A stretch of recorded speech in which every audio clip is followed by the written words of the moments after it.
Le 15 août 1948, l'indépendance de la République de Corée est proclamée à Séoul, en présence du général américain MacArthur. La proclamation est suivie un mois plus tard par l'établissement du gouvernement de la République populaire de Corée sous l'égide des Soviétiques au nord. Libérateurs de la péninsule 3 ans plus tôt, Soviétiques et Américains en pleine guerre froide en ont provoqué la partition. Sous la domination du Japon depuis 1910, la péninsule coréenne devient un enjeu entre alliés à la fin de la Seconde Guerre mondiale, alors que la bataille fait encore rage dans le Pacifique. Pendant la conférence de Potsdam, Truman et Staline ont négocié des zones d'occupation divisées par le 38e parallèle. Le 8 août 1945, 2 jours après l'explosion de la bombe atomique sur Hiroshima, les Soviétiques envahissent la Mandchourie et pénètrent en Corée.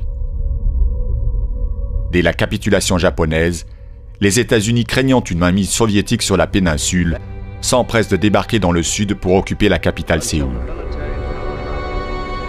En 1946, une commission américano-soviétique est chargée d'organiser l'indépendance d'une Corée unifiée. Mais tandis que le Nord évince les nationalistes modérés et soutient le communiste Kim Il-sung, ancien chef de la guérilla anti-japonaise, les États-Unis s'appuient sur l'extrême droite pour organiser un gouvernement qui leur est favorable dans le Sud. De chaque côté, les positions se radicalisent et les incidents se multiplient.